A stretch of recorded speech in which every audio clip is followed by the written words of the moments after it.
Guys, after careful deliberation, I have concluded that Doom: The Dark Ages is one hell of a good game. Ever since this game was announced, I was pretty excited to play it. Both Doom and Doom Eternal have been critically acclaimed, so I expected a pretty good game here. And yeah, it's really fucking good. This is the first Doom game that I've played, so I can't tell you if it is better than its sequels. All I can say is that I really like this game. First, I want to talk about the bad stuff, and then we'll get to the good stuff later. I pre-ordered the premium edition for this game, which meant that I could play the game 2 days earlier than everyone who didn't waste $20 on this shit. And while the performance wasn't absolutely horrendous, it's definitely a bit disappointing. I played this game on medium settings, and it does look really fucking good. But in some sections, the game really struggled to stay above 60 FPS, and even went as low as 40. That's not good.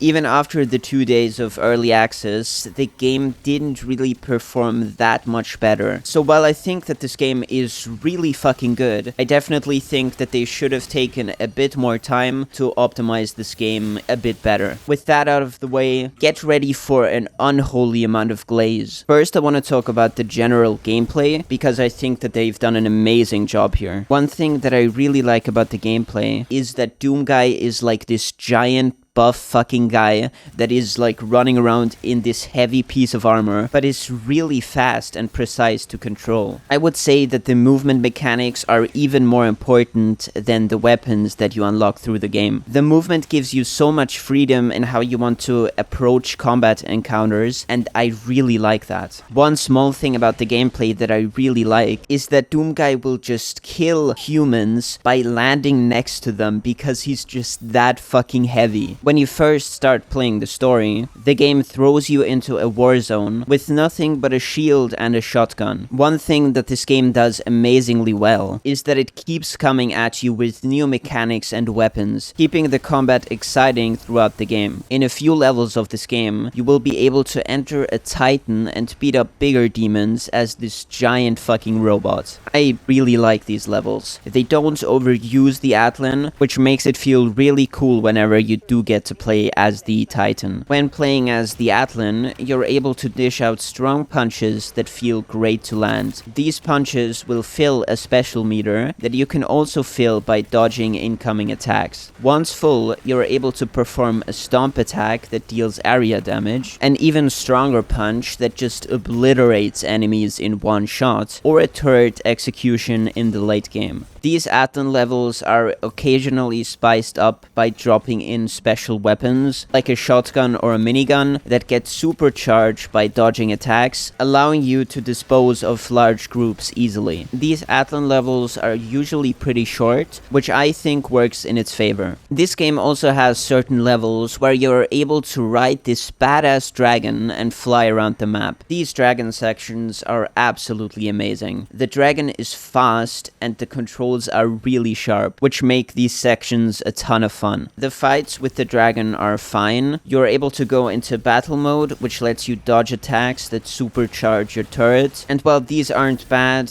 they definitely didn't stand out to me that much. But holy fucking shit, I love the dragon kill animations. He executes these demons by ripping out their fucking throats or spewing flames into their mouths. Like, that is so fucking cool. The combat here is exactly what I want from a game like this. The Doom Guy sections are fast-paced and have a lot of variety. The Titan levels are slower but work because of the power and immersion you experience in these levels. And the dragon levels are amazing as well because these fast dragon chases and fights are interrupted by short Doom Guy sections. In short, combat good. One mechanic that really stood out to me is the shield. There is no dodge roll in this game. In its place, the game gives you the opportunity to parry incoming attacks in a way that kind of reminds me of Cuphead. Parrying sequences of enemies' attacks leave them vulnerable for a shotgun blast. Not to mention that parrying feels really satisfying in this game.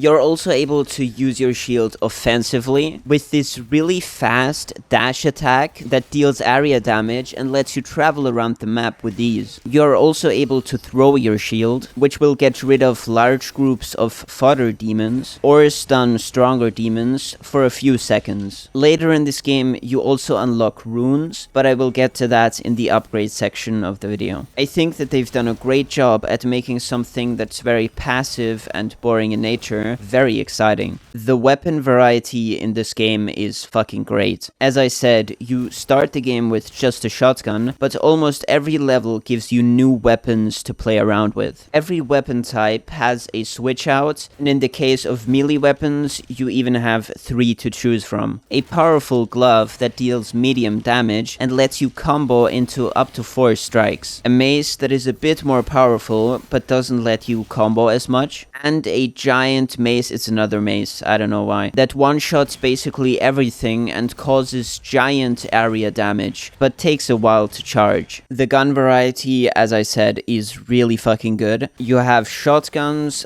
plasma rifles, bone crusher weapons for area damage, nail guns, explosive weapons, and my favorite and the silliest, a chainball launcher that deals an insane amount of damage. And pretty late in the game, you unlock this crossbow that just kills everything. You can switch these out on the fly, which makes it really hard for the game to get boring, in my opinion. Most guns were made for a certain enemy type or scenario in mind, making counterplay and switching guns essential to this game. The upgrades in this game are really cool as well. While playing through the game, you will collect gold, rubies, and wraith stones.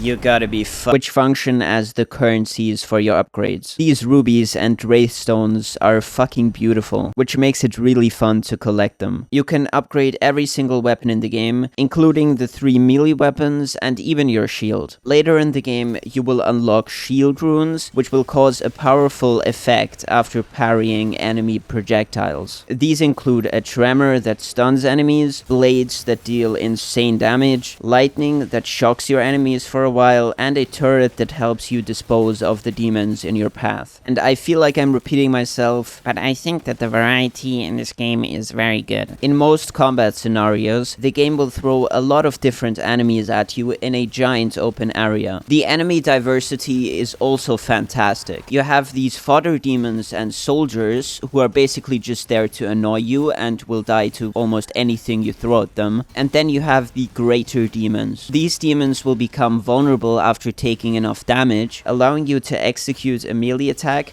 that either weakens or kills them. The animations in this game are just really brutal and fun. Like, Doomguy does not pull any punches when it comes to brutalizing these guys. My favorite greater demon is this demon knight, who attacks you with sword and stomp attacks. Parrying a sequence of these is really satisfying. You have this funny hog rider guy. When this guy takes enough damage, you will just fucking kill the rider, causing the pig to just like run around on its own. You have this fat guy who I find really funny because I don't think that he ever moves. And another standout is this serpent guy who attacks you with these whip attacks that I think look very cool. Fuck this fucking brain guy bitch. Throughout the game, you will encounter these mini bosses who have a very cool mechanic. When one of these demons spawns, they will have a shield that prevents you from attacking them. First, you have to lower their morale by killing lots of demons, which will remove their shield. After depleting their health, Doomguy will rush at them, punch into their chest,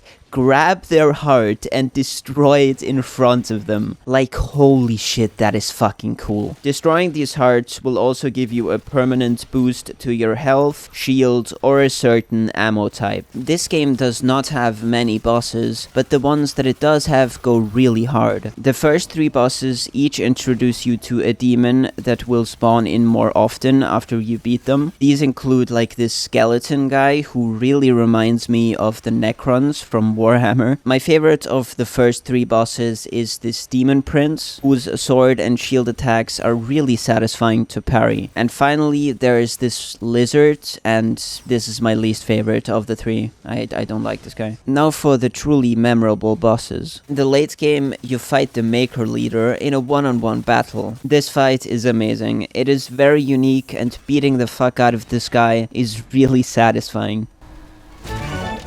In the penultimate level, you fight a giant creature named the Old One. You fight this guy in the Atlan, which is really cool on its own, but the visual design of the Old One makes this fight really stand out. You fight Prince Azrak twice. When fighting him the first time, you fight him on an open battlefield that causes your game to run at 2 FPS. Aside from the performance, I really like this fight. His attacks are interesting and very satisfying to parry. In this fight, he has 3 phases and progressively gets more demonic, which is really cool. Killing this bitch ass is really satisfying because of something that I'm gonna go over in just a second. The second fight takes place in Azrak's Hell Castle. It feels different enough because this time he gets help from the witch. The witch gives either herself or Azrak a shield that makes you unable to harm them, leaving the other one open for an attack. It does put a nice twist on the previous fight, but I do prefer the prior one. Basically, everyone knows how good the Doom soundtrack is. But I did want to make a quick segment where I talk about it. This game really knows how to set the mood for a good demon slaughter. Like, the soundtrack really goes insanely hard. The cutscenes of Doomguy are accompanied by this amazing soundtrack that just elevates the coolness of this character even more.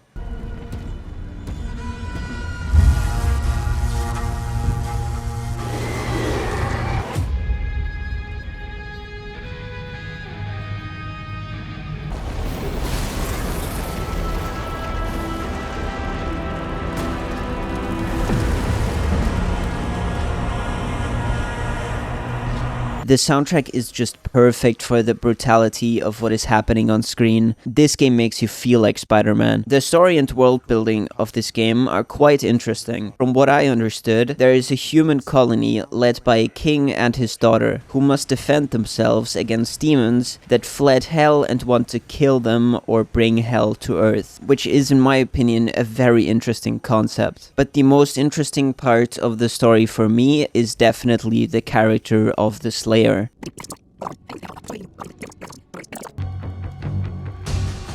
This guy doesn't say a single word in the entire game, and that makes me so fucking happy. Payment required. Dude, what the fuck? Fuck this guy. This story is told through actions and not words, which is really fucking refreshing. Another great part of the story is the villain. His name is Prince Azrak, and he's like the leader of the demons, or one of them at least. This guy is really fucking cool. Like, look at his fucking ship, dude. The thing that I like most about Prince Azrak is that even he is scared of the Slayer. Her energy is too powerful, even for you. I really like the plot in the late game. Doomguy awakens the Ancient One, and the Maker Leader is so scared of Prince Azrak that he helps imprison the Doomslayer. And this leads to the coolest moment in the entire game. Earlier in the story, we are shown that the Makers implanted the Doomslayer with this like microchip that allows them to control him. And we are explicitly told that if he tries to remove that, he will fucking die. So naturally, when the Slayer is imprisoned, he fucking rips it out of his chest, which causes the Ancient Ones to get fucking murdered. But as we've established, he dies as well. So the Slayer gets sent to hell, and then we play an entire level as the zombie Doomslayer trying to escape purgatory. Like, holy shit, that is so fucking cool. After escaping purgatory, the Doomslayer hunts down the Maker Leader. Wait! As we keep her alive on his ship, if she dies, his power would die with her. Please just kill him anyways. kills the Ancient One. What the fuck was that sound effect? And confronts Azrak. And this leads to the saddest moment in the entire game. Oh no. Yeah, he's cooked. Oh my god. Oh my god, yes! Dude, what the fuck? Dude, I like this dragon. This is fucking bullshit. So the Doomslayer and the player will get enraged and, you know, fucking kill Azrak, the fucking bitch ass. This will send him back to hell, which leads to the final level where the Doomslayer is tracking him down in his hellish castle. After beating the boss fight with Azrak and the witch, the Slayer will kill both the witch and Azrak for the final time. We are shown the humans celebrating and taking a moment to thank the Slayer, which leads to this badass moment.